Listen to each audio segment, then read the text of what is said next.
আমি ডাক্তার শিশির সরকার, gastroenterology consultant হিসেবে medics United health কেয়ারে কর্মরত আছি।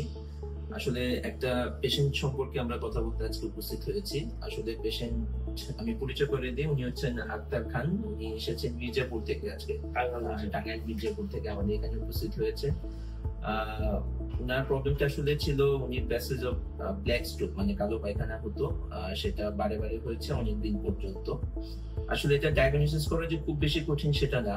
নর্মাল এন্ডোস্কোপির মাধ্যমে এটা আমরা প্রাথমিকভাবে একটা এন্ডোস্কোপি করি দেখার জন্য যেটা উপরের খাদ্য নালী কোথাও থেকে রক্তপাত হচ্ছে কিনা।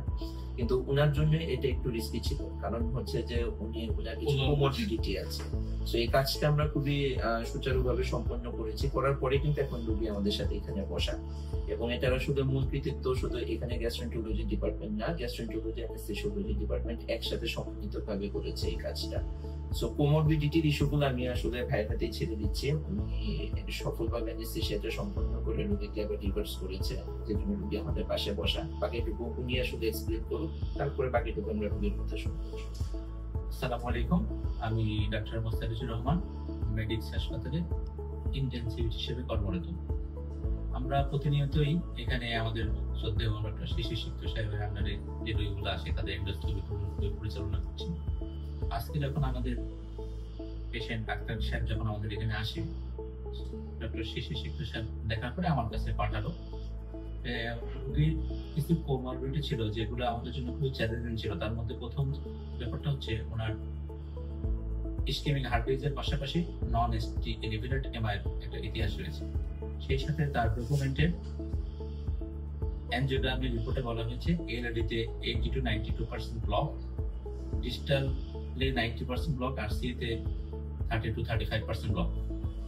পাশাপাশি পেশেন্টের overweight, obese patient, weight 110 KG, এবং তার severe sleep apnoea OSA grade 3, এবং আমাদের আমেরিকান সোসাইটি অফ অ্যানেস্থেসিওলজিস্ট যে ক্লাসিফিকেশন আছে রিস্ক ক্লাসিফিকেশন, সেখানে আমি গ্রেড 3 তে পড়ে। আমরা সকল কিছু দেখে আমরা সিদ্ধান্ত নিলাম যে তাকে আমরা আমাদের এই মেডিক্স সুইটে এন্ডোস্কোপি পরিচালনা করব। খুবই প্রিপারেশন নেওয়ার জন্য তাকে আমরা কিছু পরীক্ষা নিতে করালাম। রিসেন্ট পরীক্ষা নিরীক্ষাগুলোতে আমাদের অনুকূলে থাকার প্রেক্ষিতে তাকে আমরা সিডেশন দিয়ে মানে ঘুম পাড়িয়ে তাকে এন্ডোস্কোপি আমরা সম্পন্ন করি। ইনশাল্লাহ আমাদের পুরো এন্ডোস্কোপি প্রসিডিউরে কোনো কমপ্লিকেশন অ্যারাইজ করে নাই, এবং এন্ডোস্কোপি শেষে আমাদের পেশেন্ট আমাদের পাশে বসে রয়েছে। বলুন। আসসালামু আলাইকুম, আমার নাম আক্তার খান।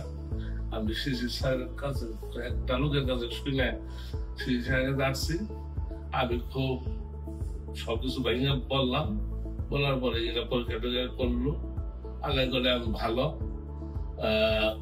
হার্টের প্রবলেম ছিল, ওজন বেশি ছিলাম, 110 কেজি ওজন।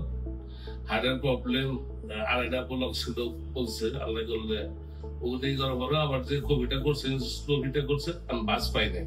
বাস পাইলে খুব সুন্দর ভাবে করছে, আমি খুব খুশি, খুব ভালো। আপনারা সবাই এই মেডিকেল আসার জন্য চেষ্টা করবেন ইনশাআল্লাহ। আসসালামু আলাইকুম।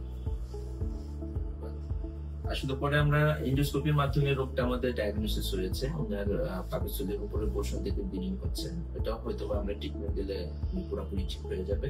জাস্ট আসলে এটা ভিডিওটা করার উদ্দেশ্য হচ্ছে মানে একজন হাই রিস্ক পেশেন্ট যার এন্ডোস্কোপি আমরা আসলে কিভাবে এখানে সম্পন্ন করি, যে আমাদের এখানে যে অ্যানেস্থেসিওলজি সবসময় থাকে, এই জিনিসটা আসলে দেখানো যে আমরা হাই রিস্ক পেশেন্টদের ক্ষেত্রে ততটুকুই সতর্কতা অবলম্বন করে করা হয় যাতে রোগীর কোনো প্রকার কোনো ক্ষতির সম্মুখীন না হয়। সো এন্ডোস্কোপি নিয়ে অনেকে ভয় থাকতে পারে, মিথ থাকতে পারে অনেক কিছু। সো এরকম কোনো ভয়ের কোনো কারণ নাই।